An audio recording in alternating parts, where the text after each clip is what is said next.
In 1994, Micro Machines was in full swing and launched their new Star Wars transforming playsets. The first series had Darth Vader, R2-D2, and C-3PO, who we looked at way back in episode 87.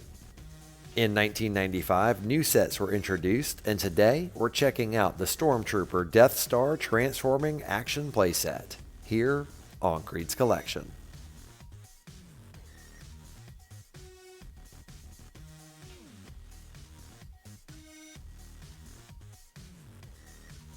Hey, welcome back to another episode of KREED'S Collection. My name's KREED, and today we're taking a look at the Micro Machines Star Wars Collection Stormtrooper Death Star Transforming Action Playset. And as you can see, I've got the box right here, so we're just going to dive right in and take a closer look at it.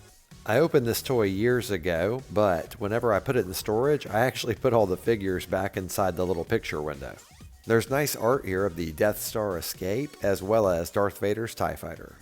On the other side of the box, of course, you have the Micro Machines logo, Star Wars logo, and then down here you've got this picture of a kid who is really excited that this thing opens up into a playset.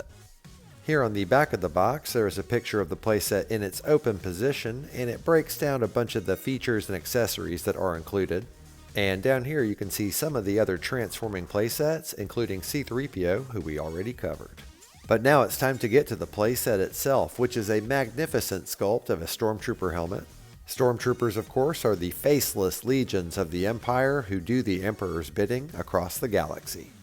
One of the best things about these transforming action playsets is that you can set them up either way. You can have a cool little action sequence that's taken straight from the movie, or you can have a nice bust of a well-known character like C-3PO, R2, Darth Vader, or a Stormtrooper.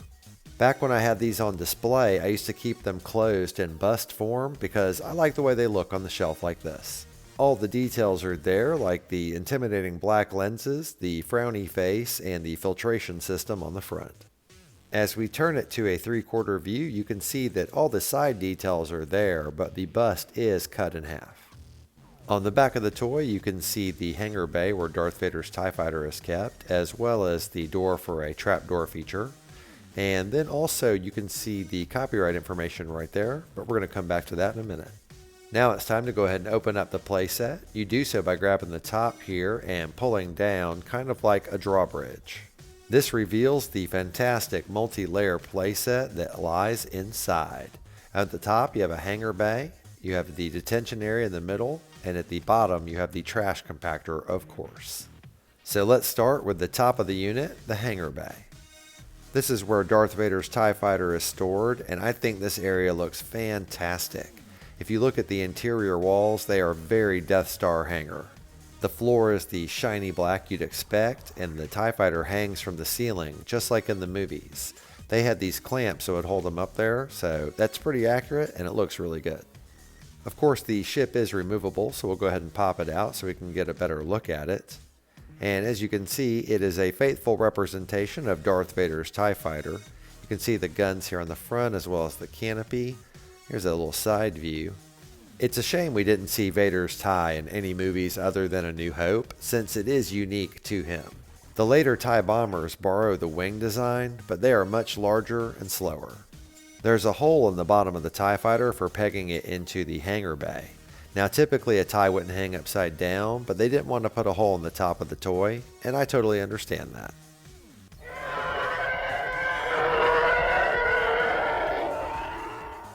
And whenever you're finished playing with Vader's TIE, of course you put it right back into the docking bay for safekeeping. One floor down from the docking bay, we have the Detention Level, which I have decorated with 3 of the figures that are included with the set. Sadly, I made a mistake with the stickers though. If you look behind Han there, you can see the Stormtroopers coming through, and really they should be all the way on the other side. Unfortunately, I put the blank gray sticker here, and I should have flipped them. But the coolest thing about the Detention Level is the trapdoor here, which we're going to go ahead and test on Chewbacca. What do you mean you don't want to go down the chute? KREED'S got to show it off for the video. I don't care what you smell, you big furry oaf. Now get down there, I'll be right behind you. Here on the back of the unit you can see the trapdoor I talked about earlier, and it goes into that chute. So if the figure's on it, you just tilt it back and they automatically dump down in there. And the chute leads straight to the trash compactor. Yahoo! And now for the ground floor, the trash compactor. Most of the detail of the trash compactor is made up by the stickers. As you can see, they show the trash against the walls and the water down inside. But if you look right there in the center, you can see the eye for the Dianoga, which you can actually flip up and have him look around for Luke Skywalker. They could have cheaped out and just had him on the sticker, but they actually made a full 3D eye you can pop out of the water. And when you're all done with him, you just turn him around and flip him back down. Which leads us to our last feature, actual crushing compactor walls. It seems like a no-brainer, but they could have skipped this feature, and I'm so glad they didn't because it is really, really cool. The thumb wheel rolls nice and smooth, making it super easy to reenact one of the most iconic scenes in the film.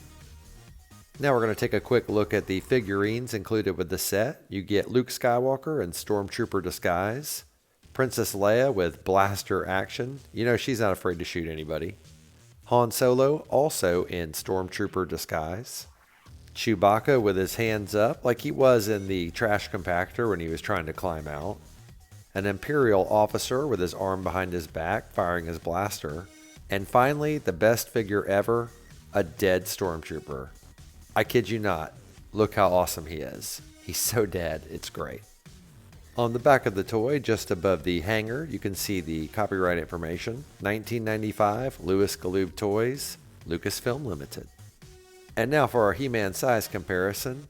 While the figurines included are very small compared to He-Man, he finds the Stormtrooper head oddly familiar, since he's used to faces opening up and revealing giant playsets inside.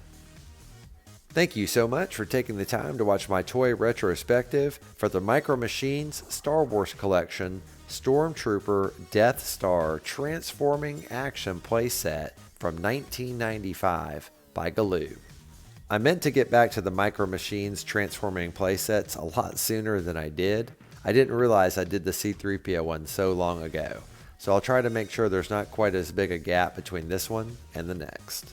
I hope you enjoyed the video, and if you did, please leave a thumbs up, and if you have any thoughts, please leave a comment. I love reading and responding to them. And while you're at it, if you haven't already, please consider subscribing. I'd really appreciate it, and it would help my channel grow. I do a retrospective on a toy for my vintage collection every Wednesday, so hope to see you next week and every week after, here on KREED'S Collection.